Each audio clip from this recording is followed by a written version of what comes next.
Dann schauen wir mal, was wir heute so machen. I would like to welcome you to the Tinnitus Center Charité, Universitätsmedizin Berlin. This center is one of the biggest in Europe for the treatment of tinnitus. So one of our research interests is to better understand comorbidities in tinnitus. So we are very glad to work in the Tinnitus project. This is our Horizon 2020 project, and this project enables us to make further progress in tinnitus research. So to solve open questions in the field of comorbidities and tinnitus and to develop new diagnostic possibility, Laura Basso, one of our member of the staff, has worked in the last 3 years in this project. Let's start with a few numbers. The WHO organization estimates today that we have worldwide 430 million people with moderate up to severe hearing loss. And these numbers will be increased dramatically by 2050. So we will calculate with 7 million people worldwide who needs a hearing rehabilitation. So moreover, 1/3 of patients with hearing loss suffer also from tinnitus. This means that tinnitus is not a rare symptom and affects a lot of people. On the other side, we know that chronic diseases in the last 10 years dramatically increased, and this means also that we have a pairwise combination and also multi-comorbidities in one person. So the issue with the tinnitus is that tinnitus is not a monocausal disease. This means that we have not one cause for tinnitus, and in the end we cannot give a special medication to treat tinnitus like we do this in TBC, for example. Tinnitus is more a multi-causal disease. On the one hand, we have a manifestation in different areas. We have a noise in the ear, then we have a hearing loss, and also the mood influences. On the other hand, we know special risk factors like diabetes, hypertension, and also noise exposure. The cause of tinnitus starts first in the cochlea and in the auditory pathway. But for the individual tinnitus severity, extra auditory network like the emotional system, here the amygdala, and also stress regulating systems play an important role. So if we declare tinnitus as a multi-causal disease, then it's clear that we have not one tool for the treatment of tinnitus in the chronic stadium. From a clinical side, we differentiated the tinnitus severity in two categories, compensation and decompensation. Compensation means that the tinnitus patient have no distress. So the tinnitus is more in silent and we can hear the tinnitus in stressful situation. Decompensation means that the tinnitus impairs the emotion, the attention, and also the cognition, and moreover also the daily life interference. From other research projects, we know that for the habituation or for the compensation, different areas in the brain are relevant.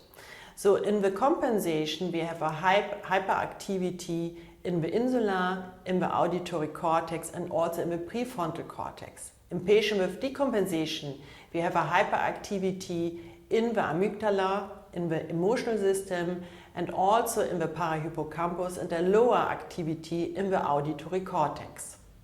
In general, two questions are relevant. The first question is tinnitus more a symptom or disease? And the second question is, how can we treat multi-causal disease? From our perspective, tinnitus is more than a symptom. And the system medicine approach is helpful for the treatment of tinnitus in the future. One of the first goals in system medicine approaches is to find global new phenotypes for all comorbidities in one person and then to treat these comorbidities together and not isolated. In our TINEC project, 3 points are very important. The first question is, what can we find out about comorbidities from big data sets like cohort studies? The second question is, what can we know about physical and mental comorbidities in tinnitus? And the third question is, Are there gender differences which also have an impact of the treatment in tinnitus for the future? So in the last decades, personalized medicine or personal cares became more and more important. So for personalized medicine, 2 points are very important. The first one is artificial intelligence, the second is the precise medicine. And these 2 parts can give us the opportunity to improve therapeutic intervention, to find new diagnostic strategies and also to find prediction factors. In the direction of personalized medicine, Laura Basso, one of our team members, starts with new diagnostic tools. So Laura Basso starts with a hair analysis and also with a telomere length analysis in tinnitus patients. We would like to give you an insight on our research that we did on comorbidities in bothersome tinnitus. As part of my PhD, I analyzed a large epidemiological data set from a study that had been conducted in Sweden in the general population. In this study, participants had been asked whether they have tinnitus and also whether they are bothered by it. Of the 32,000 participants, around 24% reported having tinnitus, and of those, around 9% reported to be bothered by it. And this was the subgroup that we were interested in here. And we wanted to investigate whether there are certain comorbidities that are more frequent in participants with bothersome tinnitus compared to non-bothersome tinnitus. We found certain physical and mental comorbidities for which this was the case. Regarding physical comorbidities, we found that participants with bothersome tinnitus more frequently reported to have hearing impairment, chronic shoulder pain, cardiovascular disease, thyroid disease, and Meniere's disease. Regarding mental comorbidities, they more frequently reported to have depression, generalized anxiety, and social anxiety. So overall, this shows that there are quite a few physical and mental comorbidities that are relevant in bothersome tinnitus. Next, I would like to show you our findings regarding gender differences in bothersome tinnitus. In another analysis of the same data, we investigated whether risk factors and comorbidities differ between women and men with bothersome tinnitus. We found some general effects that were present in both genders and also some gender-specific effects. The general effects included higher age, hearing impairment, hearing-related difficulties in social situations, cardiovascular disease, epilepsy, and burnout. In men, we additionally found that bothersome tinnitus was associated with low education levels and the presence of anxiety. The effect of education might have been influenced by other factors that we did not include in this analysis. For example, socioeconomic status or occupational factors like noise exposure. Therefore, we need to be cautious with the interpretation of this finding. With regard to anxiety, women in general show higher frequencies of anxiety disorders than men, and this was also true for our sample. However, even though men in general are less likely to be affected by anxiety disorders, our finding suggests that the influence of anxiety symptoms on tinnitus burden might be especially strong in men. Overall, this highlights the importance to look at gender differences in bothersome tinnitus. Now we would like to present a study in which we investigated biomarkers of tinnitus-related distress.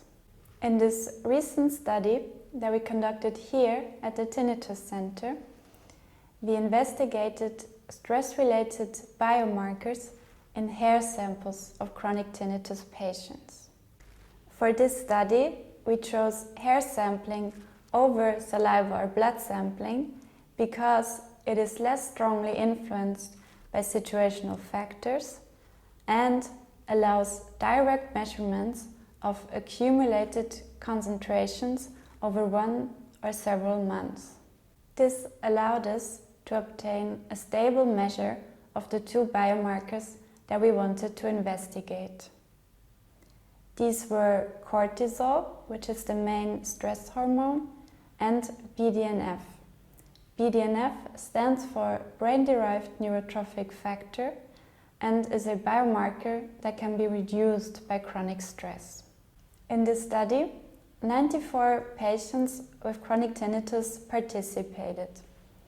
They completed audiometric testing, provided hair samples, and filled out psychometric questionnaires.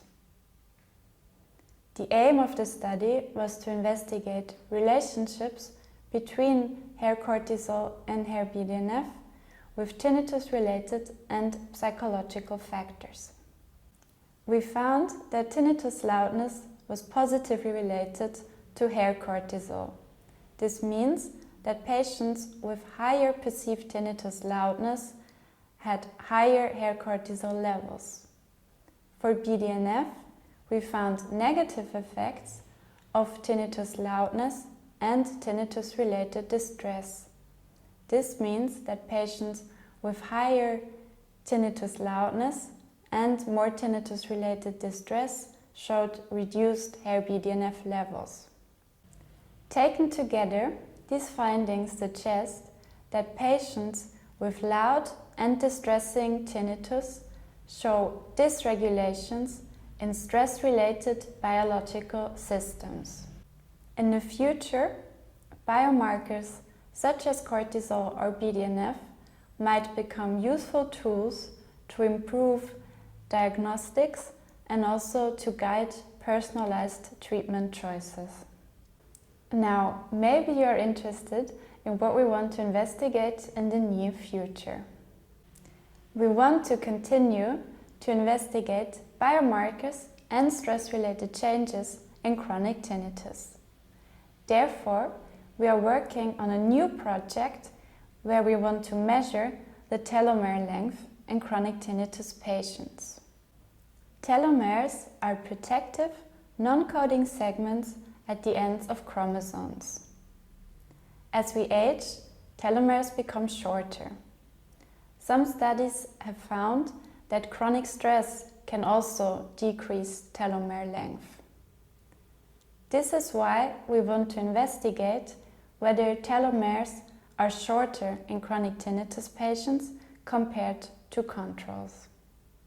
We thank you for your attention and we hope that we could show you some exciting news in our tinnitus research projects. And as you have seen, our main goal also for the future is to find new diagnostic tools and to improve therapeutic interventions.